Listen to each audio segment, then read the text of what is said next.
Hey guys, okay, so we didn't have time to get to examples 5 and 6, so I'm just going to do those with you right now. This is about where we got in class. We were just trying to figure out these points where they intersect. We ended up getting they intersect at y equals 3, so if I actually put 3 into here, I'll end up getting x is 9. So this first coordinate over here where they intersect is 9, 3. And we're going to need those for our upper and lower bounds of our integral, okay? So then the other one was at -2. Again, if you put that in there, you'll end up getting 4 for x. So then you would have 4, -2. Okay. So this one, I'm going to show you guys how to split it up with both x integrals and so dx integrals, and then with dy integrals. So if you want to try to do this one with going left to right, the problem is that you're going to have to actually cut your integrals into 2 separate integrals. So we're not going to actually solve the dx one because it takes a little bit of a lot longer. We're just going to set it up just so you guys can see it. So over here, just write dx integrals.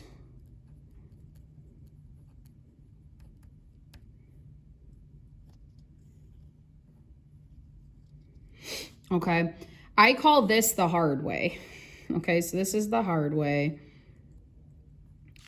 And it's by slicing it vertically.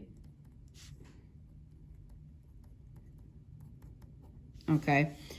So if I cut, what I mean by slice it vertically is like if I want to do this, right? So here it looks like it's above.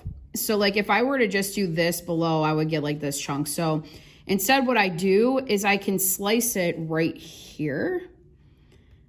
And if I slice it here, it's a little bit easier to see. Like this right here is just going to be whatever the equation is of this function. So, I mean, that's going to be this one. If I set that equal to x, so just square root both sides, right?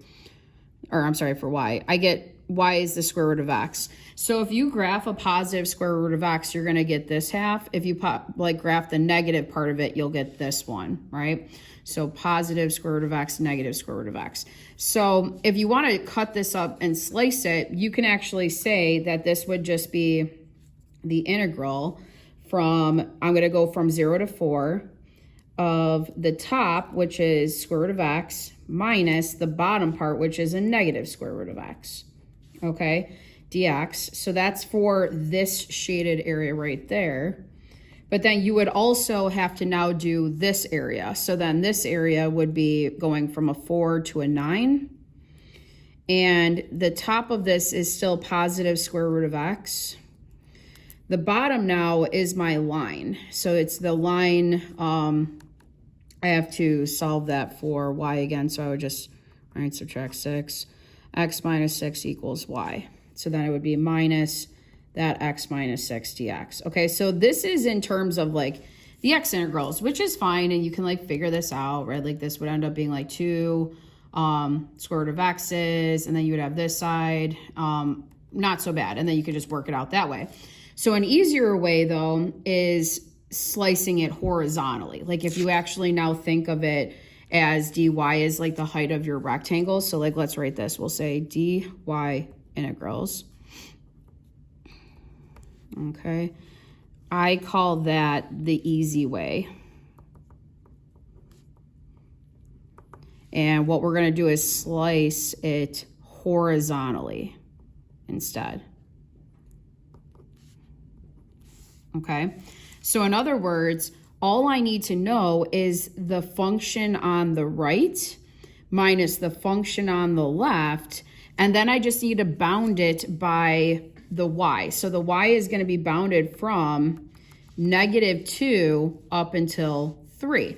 So the way I can represent this with dy integrals would be the integral from -2 to 3 on the y-axis, so -2 to 3, from the rightmost function, which the rightmost function now, I got to write it as if it's like an x of fy, right? These are already both written in terms of x's for me already, so I'm actually all set. Kind of like how we had to solve them for y's to put it when it was in terms of dx. It's like the vice versa. So this one on the right, this equation is that x, or the y plus 6, right? And then the function on the left, this one is just that y squared. So then it's just minus y squared.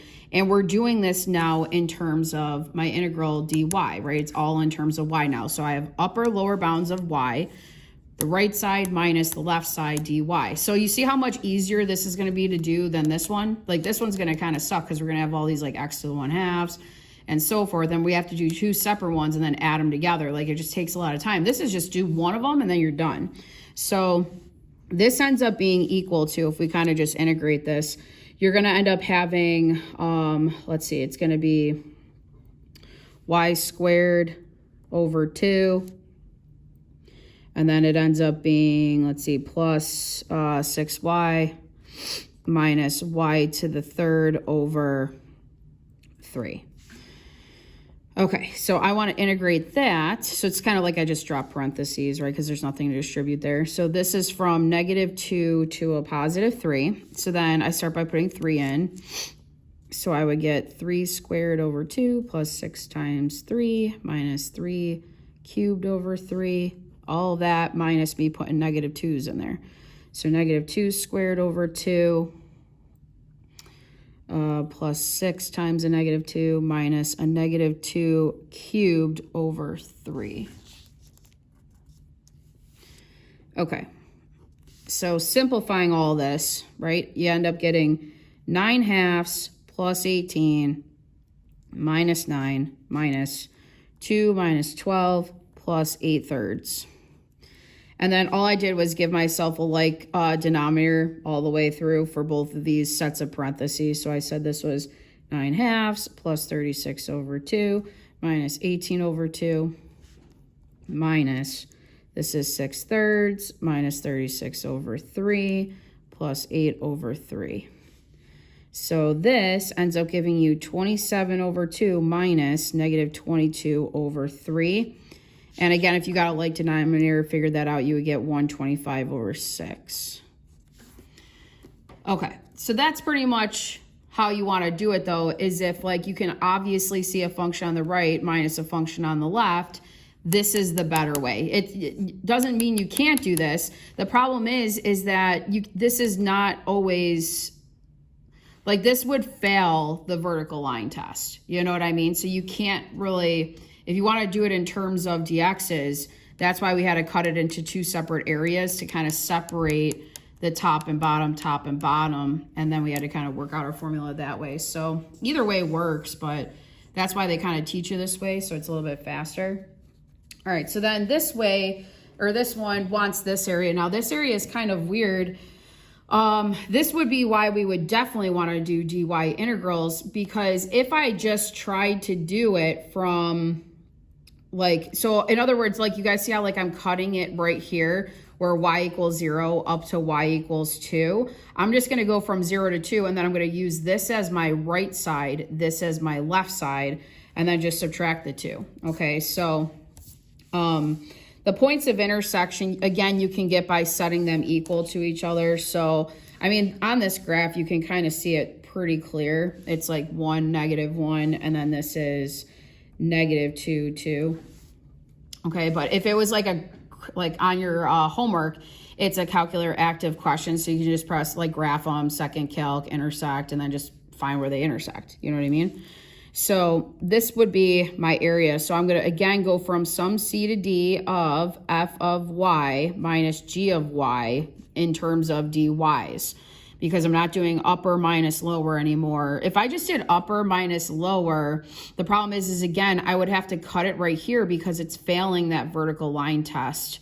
So I wouldn't be able to do that, and I would have to cut this up right here and then do this minus this to get this area, and then this minus this to get that area. So anyways, it's just easier to do the right side minus the left side. So this is going to go from y equals 0 up to y equals 2. So like in this, right, I want to like squish it in between here, like in this general area.